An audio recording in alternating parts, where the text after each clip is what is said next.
Hello, everyone! Blue Star Saber here, once again to do another One Piece chapter review with Retrospect Greg. Hello. Yes, and this time we're discussing the 1061st chapter. Ideally, I would have liked to have done this a week ago when One Piece was on its break, and that's usually when I ask Greg if he wants to talk about One Piece, but he was kind of busy that week, so we're now doing it here, where unfortunately 1062 is out, unofficially out, but we're just covering this chapter only and not doing any spoilers for the next one unless absolutely necessary. But yeah. Chapter 1061, Future Island Egghead. Before we actually... Sorry, what? Yep. Yeah, go ahead. Now, before we get to the actual chapter itself, as always, I talk about the One Piece covers, which is Jama 66's An Emotionless Excursion, Volume 19, in which Escape, a successful rescue of Ninji and Yonji, where we see Sanji's siblings flying out with Caesar behind them. Seemingly, either they've taken him along with them, or he's just able to fly and all that stuff because, well, he can do that and all that stuff, and just figures, I'll tag along even if they don't want me. But who knows? We'll just have to wait and see if next cover that's on them. No, yeah. Well, like I said, no spoilers for the other one for the next chapter, but I will admit that the next cover for this is particularly interesting. And then definitely applies someone's there. But yeah. But anyway, on to the actual chapter in which we still see Luffy and Chopper flying off. Let's see. No, I suppose I should probably mention the last time that Greg was on here. We were just talking about the very first chapter of like this new arc of the final saga, in which the Cross Guild and the Straw Hats bounties were revealed and all that stuff. Next, for the bits afterwards, we had Bo Hancock dealing with Blackbeard and Kobe being captured. We got more details on why Yamato didn't leave, and then of course the Straw Hats. The following chapter, the Straw Hats are learning. What happened in the Levely event with Sabo, Vivi, and Cobra, and then of course Sabo revealing that he didn't kill Cobra, and also the Lucian Kingdom being destroyed by Emo somehow. So out of curiosity, how did you feel about those events that took place? Just briefly. Well, we gotta get things moving. So because this is the final saga, or I'm not sure if it's the final arc, but it's like the first arc of the final saga. Yeah. So time for stuff to happen. Yep. And stuff will happen in this one, which I'm now getting to. So I just wanted to quickly get that bit off. But yeah. Anyway, Luffy is still grabbing onto Chopper, who's flying out. And he's now also attached himself to Julie Bonnie, not knowing who he is, who he's saving all that stuff. With her saying that, wait, there's a monster nearby, and warning them that it's still down there. With the Straw Hats looking down after hearing what Julie Barney is screaming, and see a giant shark underneath that's about to eat them and all that stuff. As they start to panic, though, once it comes out, it's a bit more cartoonish, like what you'd expect from like a Oda rather than menacing. Yeah. But still, it's still a giant shark with, I believe it says that implying with a bit of writing on it, and it seems to be a bit mechanical and all that stuff. As the Straw Hats notice that it's made of metal and all that stuff, and they're trying to hold on tight. But Jinbei realizes that Luffy and Chopper fall into the sea and realizes they go in trouble, so gives Frankie the helm while he goes to save them. All that stuff. So go on. Yep. Oh, you're just saying yep. Yeah. But anyway, sorry. We really got to stop interrupting each other. But yeah. But anyway. But as the Straw Hats now starting to ship out, we end up seeing a new device underneath the thing, in which some sort of like propeller thing, and apparently it's called rabbit screw and all that stuff. With the shark now firing a cannon out of its mouth, blasting the Sunny, though the Sunny is not sinking, of course. But its head has tilted a bit. With like the Straw Hats going capsize. And it's clearly that Sanji is worried as he's saying, Nami and Robin. All that stuff. Meanwhile, Jinbei is grabbing Luffy, Chopper, and Bonnie and all that stuff. Though, let's see, thinking how the others should hopefully hang on while he takes Luffy's group to the surface and all that stuff. Yeah. Jinbei realizing that at this current, there's not much a rudder can do in all this, but just as he pops up, a shark is firing a cannon at them, so he has to dive in to escape and telling the three he's just rescued to hold their breath while he does so. The shark... Sorry, what? I said, okay. I'm just... Keep going. Yeah. Then the shark starts to go after the Straw Hats who are still capsized, but just as it's about to, it's implying to eat them, it's then frozen with fear as it realizes that a giant robot is behind it, seemingly familiar with it, and gets beaten by it. The Straw Hats who are drowning and all that stuff, then let's see, you can see the last thing of the Straw Hats getting drowning before cutting to the scene of a nearby island, which is Naval Branch G14 base.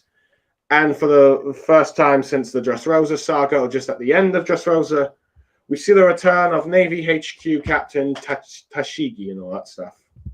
Or at least that's how it describes it. I thought it was she was supposed to be G5, but I guess she's moved to HQ now.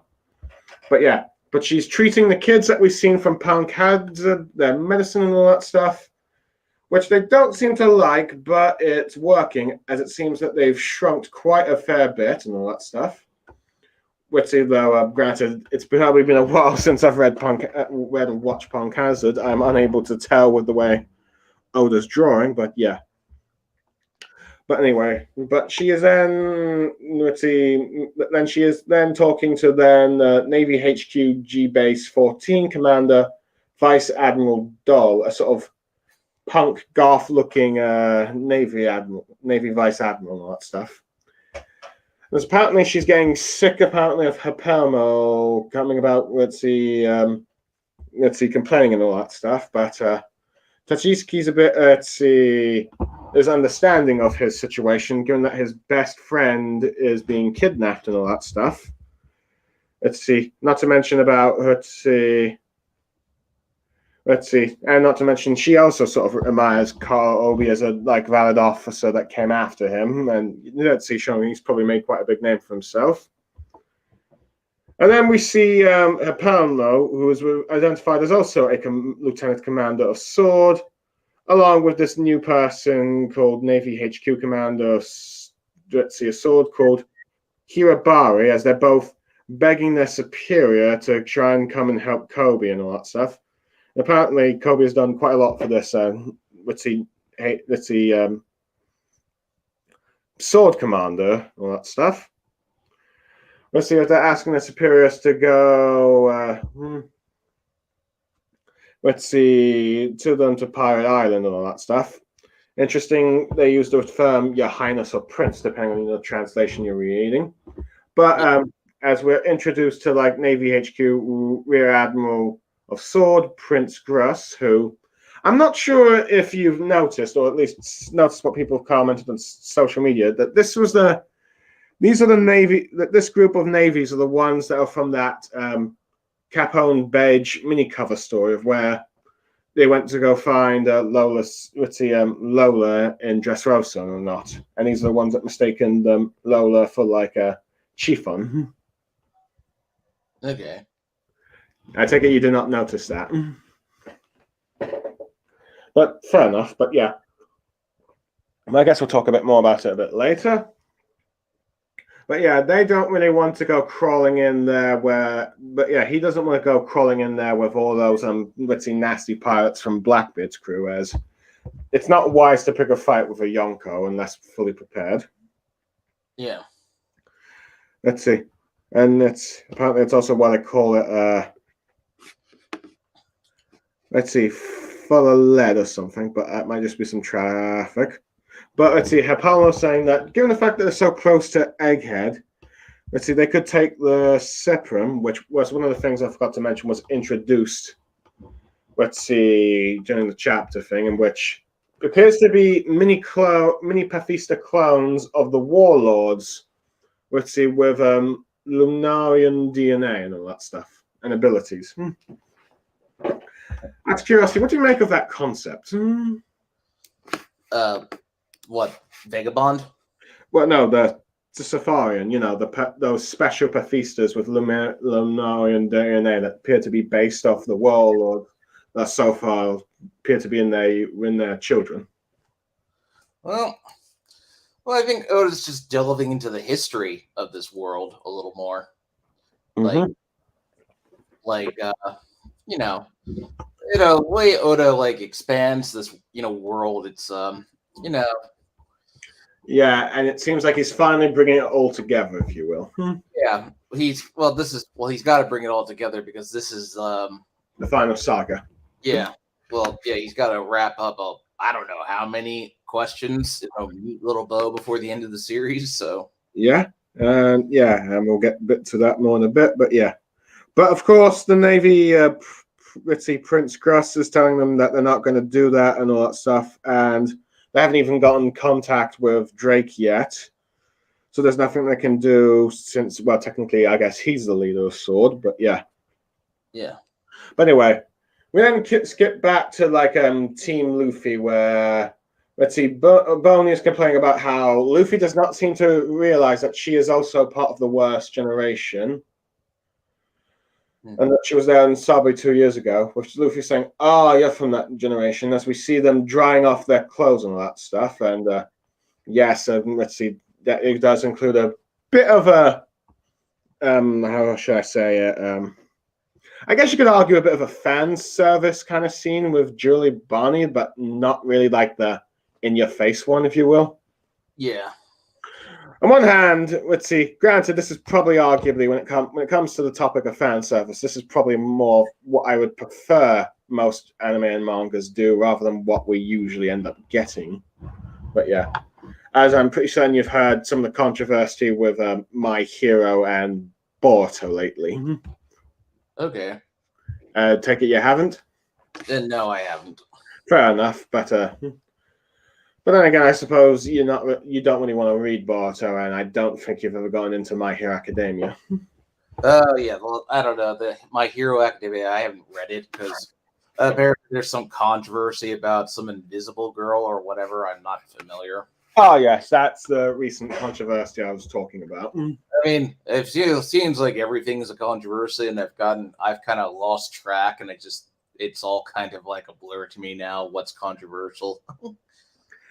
But I guess that's what happens when social media and everyone voices their opinions on something. Oh, yeah, that's the thing. I've actually been taking a bit of a break from Twitter. I keep the DMs open, but I don't look at the timeline because my sanity was really starting to suffer.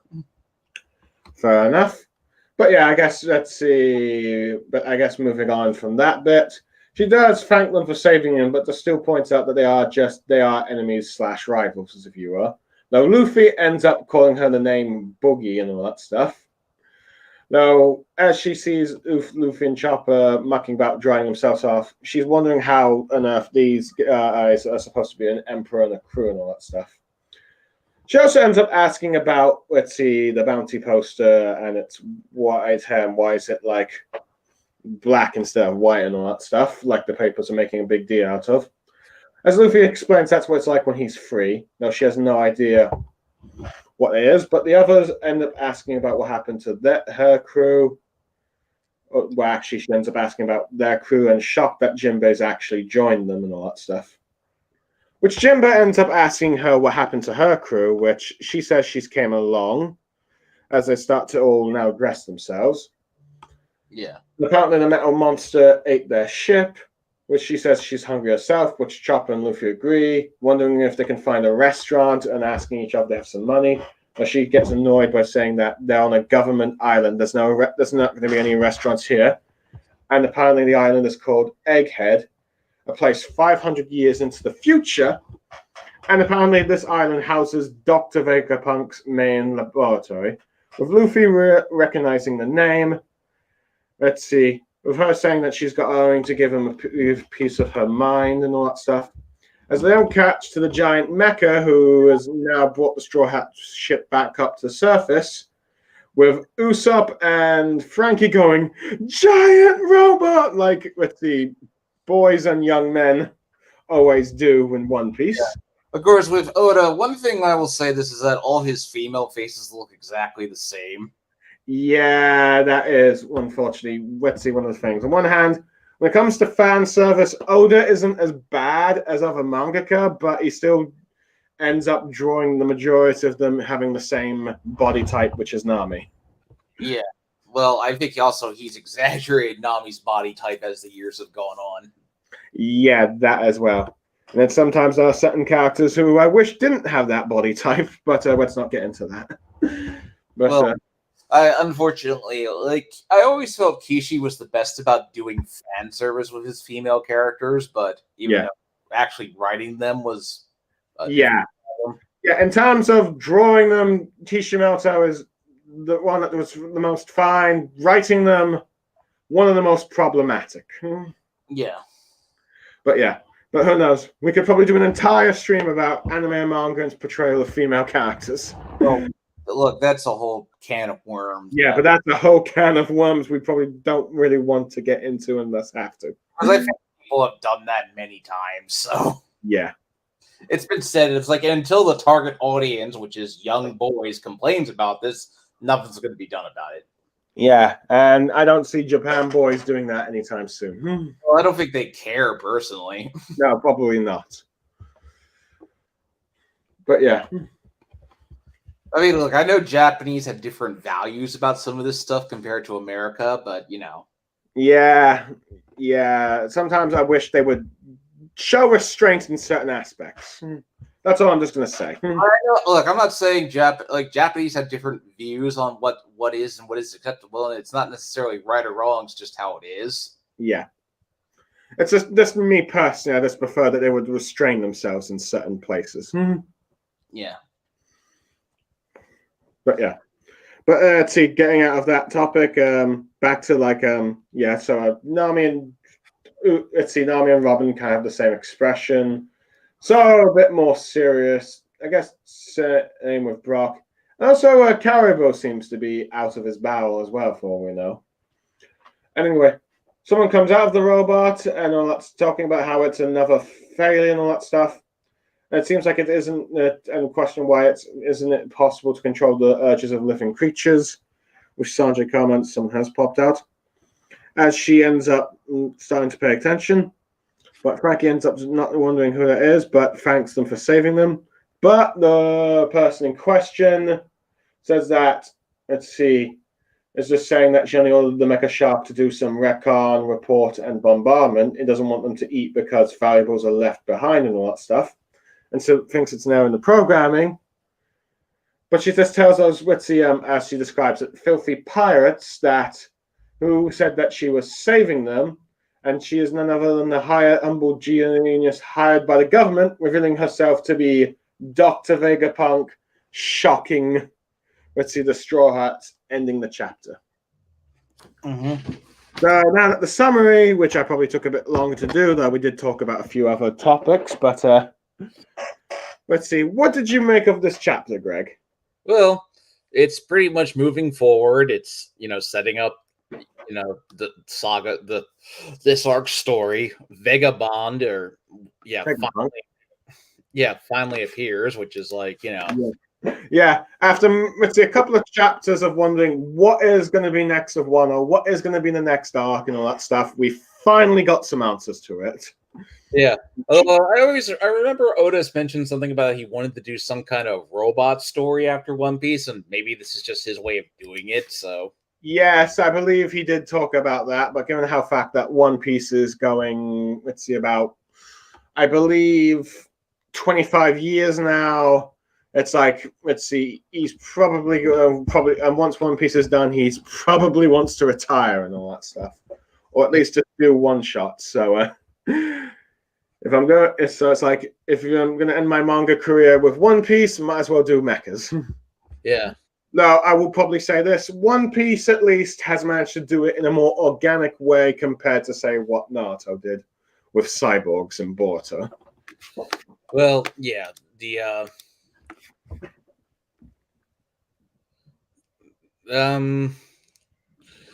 okay, it's just a little bit of a. I mean, I forget what I was gonna say. It was How about I get back to you when I just say a bit more? But yes, it seems like the first thing Oda's doing is dealing with like one of the longest mysteries, Vegapunk. Who is he or what he's like? Blah blah blah. Though in this case, it turns out to be a she, but we'll get more into that in a bit. And at the first arc, and we finally got a name for the new arc of the final saga, Egghead arc, and it seems to in some way. So yeah. Now how long this arc will be, who knows? Who's going to be the main villain? That's what I'm wondering. Yes, and but yeah.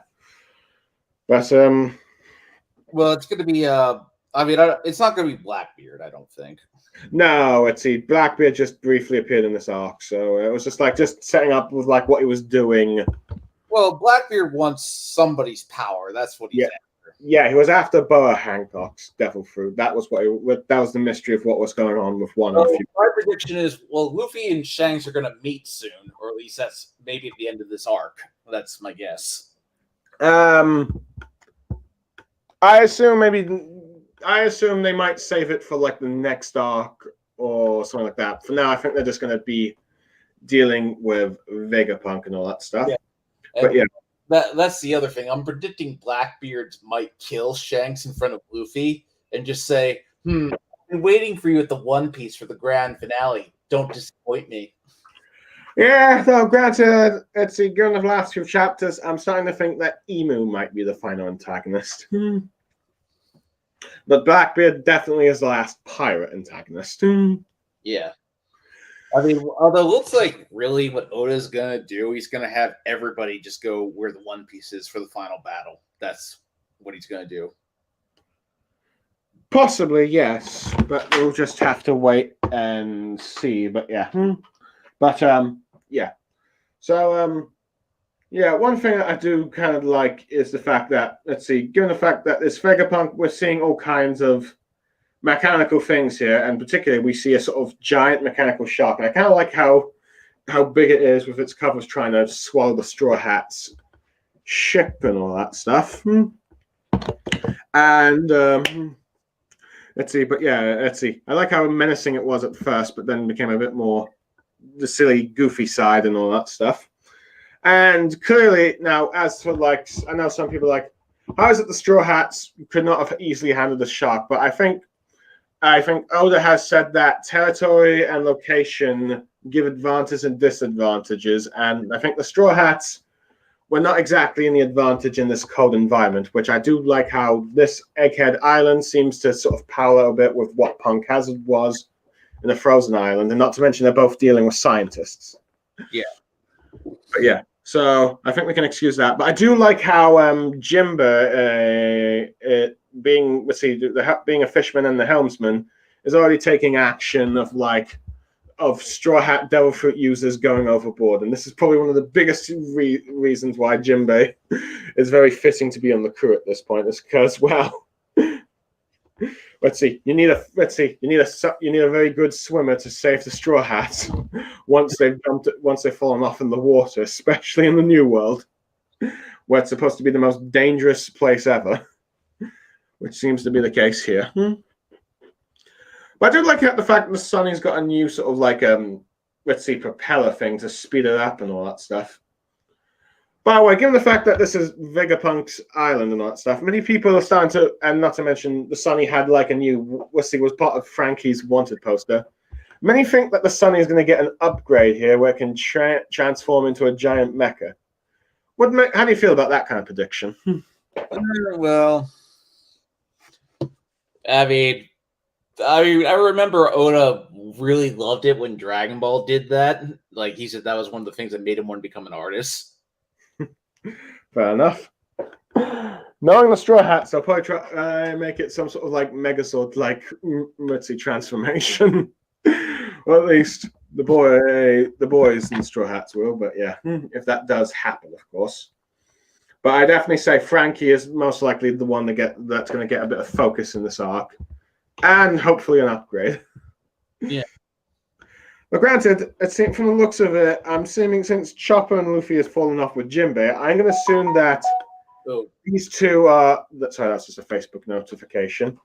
I'm going to assume that these two are also going to get a bit of focus, mainly because, well, let's see, Jinbei's a new crew member, so yeah, more things to do. And Chopper, let's see, while he did get some, stuff to do in Wano that was, trying to stop, like, Queen's poison, probably it's going to do some some medical stuff here, probably also interacting with Vegapunk, whether or not they'll be on the same page on morale stuff, but yeah, not to mention he did play a somewhat of a role in Punk Hazard, so there's that. So there's probably going to be some mentions about Caesar as well in this arc, and I wouldn't be surprised at the very least Sanji gets at least one. There's probably going to be one reference to the fact that Sanji is Fistmoke's judge's son, given the fact that he was a part of this group called Mass.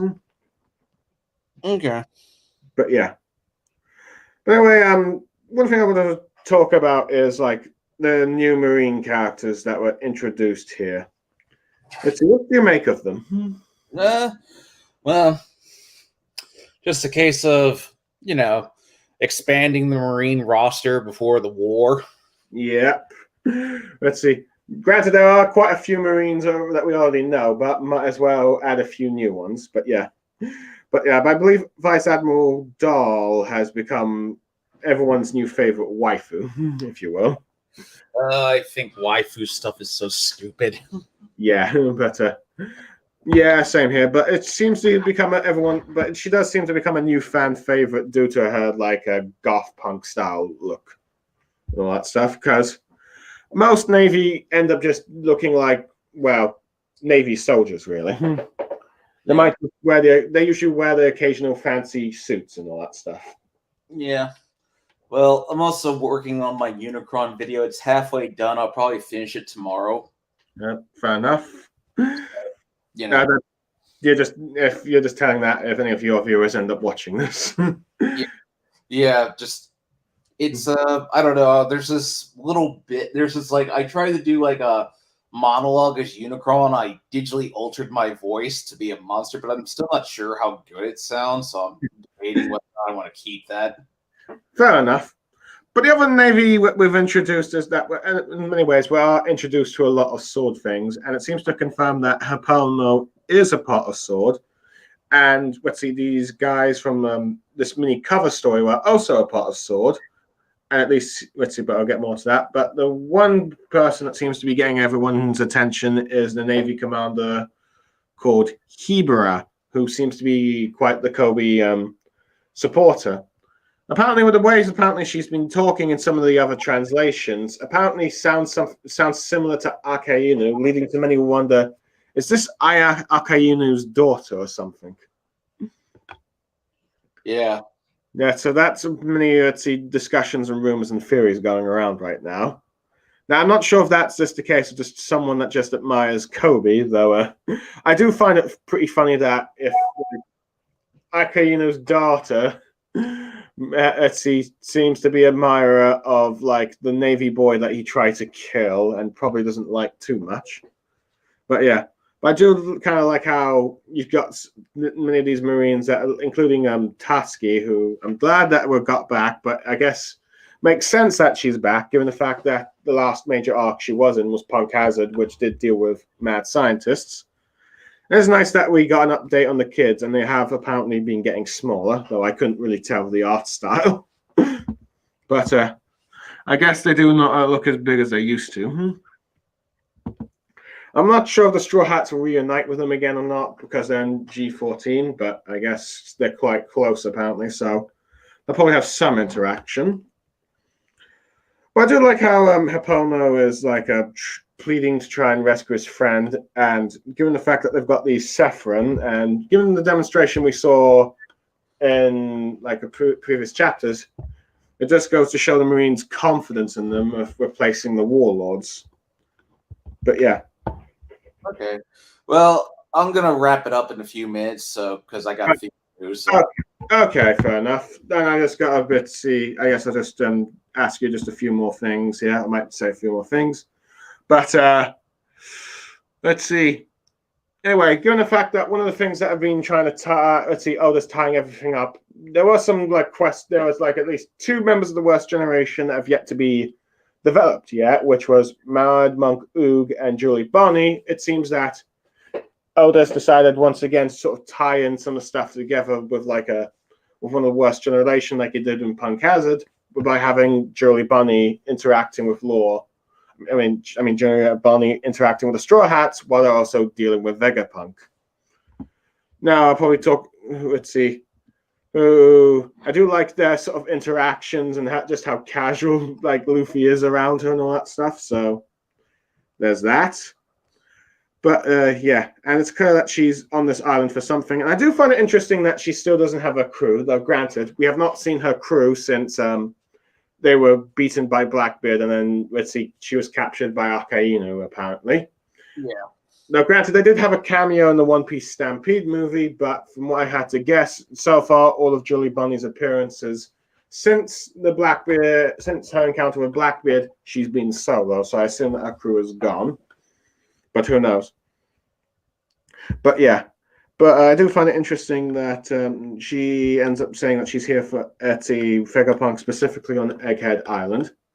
Yeah. But yeah, speaking of Egghead, must admit I do like the giant robot design here. But one thing I got to ask: when this young woman introduced herself as Dr. Vegapunk, how did you respond? Mm-hmm.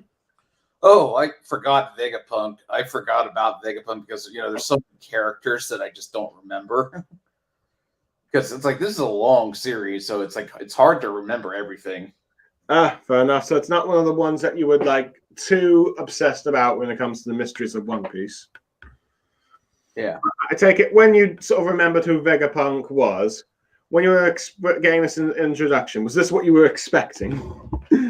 Well, it's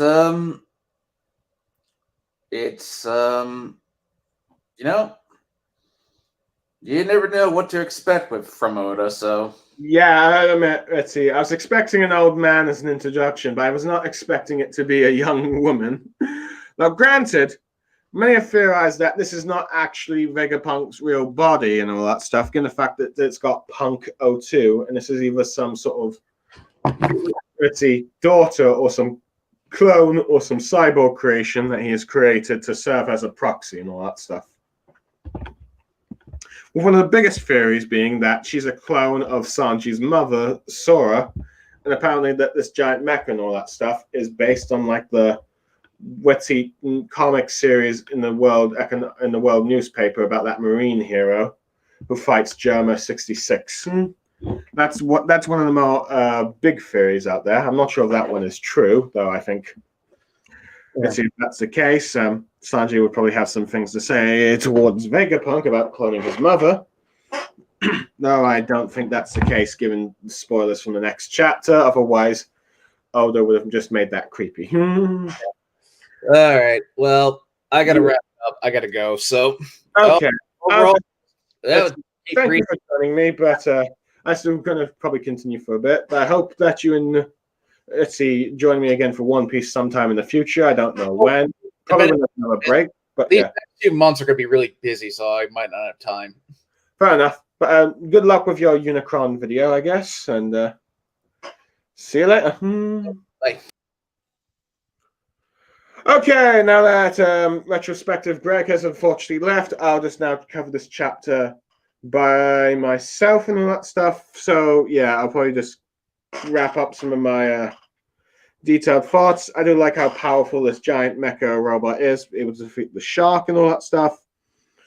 And but yeah, Vegapunk being a young woman. Now, let's see. Now, I'm not going to say what this next chapter has confirmed this or not, but yeah. But it is interesting how Oda ends up introducing it and leading leaving many theories to do it as well. Now, granted, the personality, it's hard to tell whether or not Vegapunk is going to be the actual antagonist of this arc, or maybe potentially an ally or not. But yeah, but it really depends on how, let's see, because Vegapunk also has to deal with, many are guessing, possibly Jolie Bonnie and what she intends to do and all that stuff. But yeah, but it's interesting this, let's see, this what brief glimpse we got of Vegapunk is the fact that, let's see, at least this person claiming to be Vegapunk, that this giant mechanical shark was a failure because it didn't recall on the Straw Hats and then just captured them like it intended, instead planned to eat them, thinking that free will and all that stuff. So I'm not sure that she wants to try and repress that or thinks that it's just impossible to do so. But just consider this a failure and all that stuff. But yeah. Now, when the Straw Hats thanked her for saving her, she says like, "Oh no, I'm not here to save you. Let's see. Given the fact that she works for the world government and also she's just probably intend to steal their loot and all that stuff. So for all we know, she could end up just being an enemy of the Straw Hats and end up fighting them. But yeah. But either way, her introduction, let's see, proved to be quite an interesting one.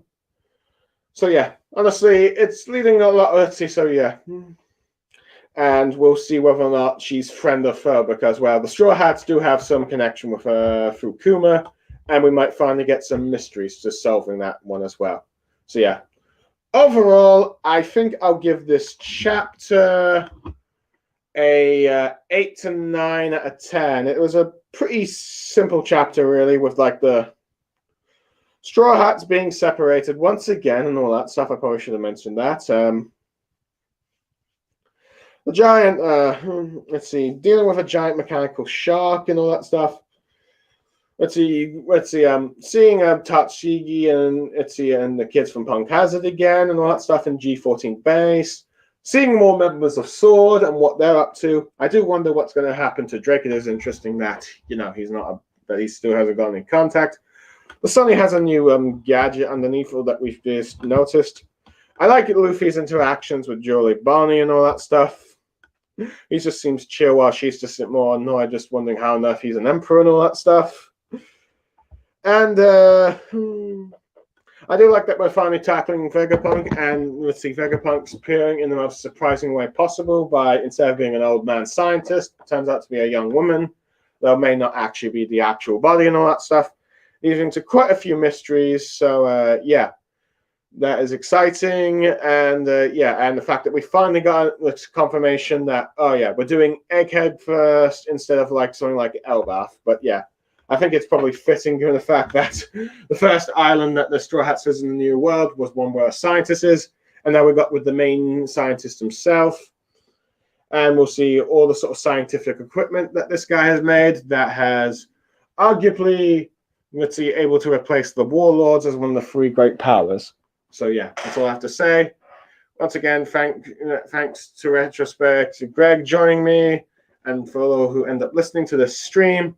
I hope to all see you again someday in the next review, if you just listen to it and just play in the background, I guess. But yeah, I'm Blue Star Saber, signing off, and goodbye.